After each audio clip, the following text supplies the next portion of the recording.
Assalamualaikum warahmatullahi wabarakatuh. Selamat pagi dan sebelumnya saya ucapkan terima kasih kepada Bapak dan Ibu yang berkenan untuk menghadiri acara penyuluhan di Balai Desa Rajo Basuki. Sebelumnya, perkenalkan nama saya Nadia Safendra Suari. Saya adalah penyuluh dari Politeknik Negeri Lampung yang akan melakukan penyuluhan tentang pembuatan pakan selasa ternak. Seperti yang kita ketahui ya Bapak dan Ibu, biasanya nih ternak sapi diberi makan rumput atau hijauan yang diambil dari kebun-kebun maupun lapangan untuk memenuhi kebutuhan nutrisi mereka. Ketersediaan hijauan atau rumput-rumput liar di alam bebas sangat melimpah, apalagi pada musim penghujan. Tapi bagaimana keadaannya pada musim kemarau yang jarang hujan, kering dan tandus?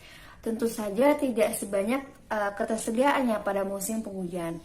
Dan karena hal ini mungkin menjadi salah satu penyebab masalah yang sering terjadi di dalam dunia peternakan, baik di peternakan Desa Rajo Basuki. Untuk itu diperlukan solusi untuk mengatasi keterbatasan jumlah dari rumput-rumput liar agar kebutuhan nutrisi dari sapi tetap terpenuhi baik pada musim penghujan maupun musim kemarau. Salah satu cara yang dapat kita lakukan untuk mengatasi permasalahan tersebut adalah mengubah rumput-rumput yang melimpah pada saat musim penghujan dijadikan pakan yang dapat awet dan dapat digunakan pada saat musim kemarau, yaitu dengan membuatnya menjadi pakan silase. Sebelumnya, apakah Bapak dan Ibu tahu tentang pakan silase?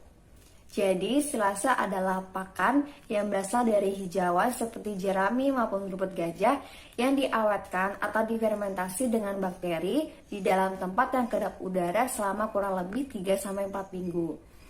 Hasil dari silase ini dapat disimpan dalam jangka waktu yang lama dan tanpa perlu khawatir kehilangan nutrisi-nutrisi dari bahan baku tersebut. Apa saja sih keuntungan dalam pembuatan pakan silase? Yang pertama, kita bisa memanfaatkan jerami sisa maupun hijauan-hijauan yang tadinya melimpah ya Bapak dan Ibu untuk jadikan pakan baru. Kemudian hasil dari silase ini dapat disimpan dalam jangka waktu yang lama dan dapat digunakan kembali untuk menjadikan pakan untuk ternak sapi. Kemudian ternyata pembuatan pakan silase ini cukup mudah ya Bapak dan Ibu. Caranya sederhana dengan menggunakan alat dan bahan yang mudah dijangkau.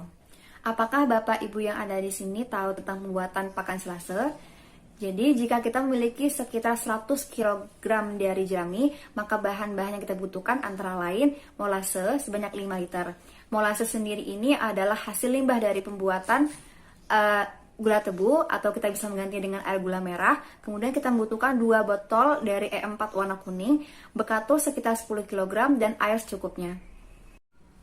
Nah, untuk alat-alat yang kita gunakan dalam pembuatan silase ini, yang pertama ada golok.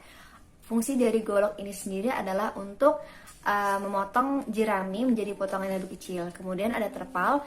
Fungsi terpal ini sendiri adalah untuk menghamparkan jerami-jerami untuk dicampurkan dengan bahan cairnya. Kemudian ada ember. Ember sendiri berfungsi untuk tempat pencampuran antara E4, molase, dan air. Kemudian ada wadah plastik besar. Fungsinya adalah untuk menyimpan hasil campuran antara jerami dengan bahan cairnya. Kemudian ada tali karet.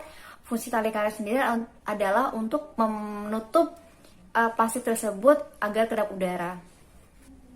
Untuk langkah-langkah pembuatan dalam pakan silase, yang pertama adalah kita menimbang semua bahan yang ada. Kemudian kita memotong jerami menjadi potongan kecil-kecil di atas tempat pemotong menggunakan golok. Kemudian setelah itu kita membuat bahan cairnya.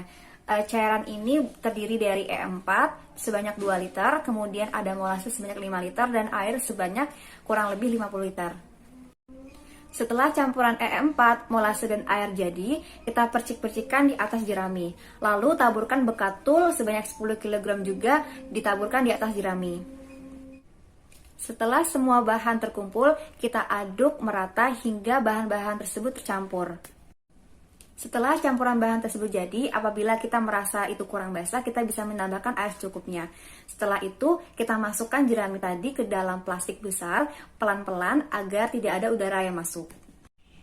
Setelah di dalam plastik sudah terisi penuh dengan jerami, kita tutup menggunakan tali karet dan pastikan di dalam plastik tersebut tidak ada gelembung udara.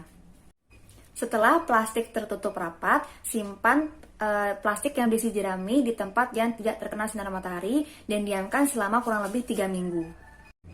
Setelah kurang lebih dari 3 minggu, kita buka penutup plastik, kemudian kita keluarkan perlahan dan perlahan hasil fermentasi tersebut. Lalu kita angin-anginkan sebelum kita berikan kepada ternak. Nah, seperti apa sih ciri-ciri dari silase yang kita buat tadi ini? Hasilnya jadi dan baik digunakan sebagai pakan ternak. Ciri-ciri yang pertama adalah bau dari silase ini agak asam dan wanginya sedikit seperti ragi. Kemudian dia tidak berbau busuk, tidak berjamur, dan strukturnya tuh utuh sama seperti jerami yang sebelum dijadikan silase. Kemudian apabila dirasakan sedikit akan mengeluarkan rasa asam dan manis. Baik, sekian penyampaian penyuluhan tentang pembuatan pakan silase dari saya. Semoga dengan adanya penyuluhan ini dapat membantu para peternak yang ada di Desa Rejo Basuki dalam mengatasi permasalahan terutama dalam ketersediaan pakan untuk ternak sapi. Saya mohon maaf apabila ada tutur kata yang salah dan saya ucapkan banyak terima kasih kepada Bapak dan Ibu yang telah mengikuti acara penyuluhan pada hari ini. Saya akhiri, wassalamualaikum warahmatullahi wabarakatuh.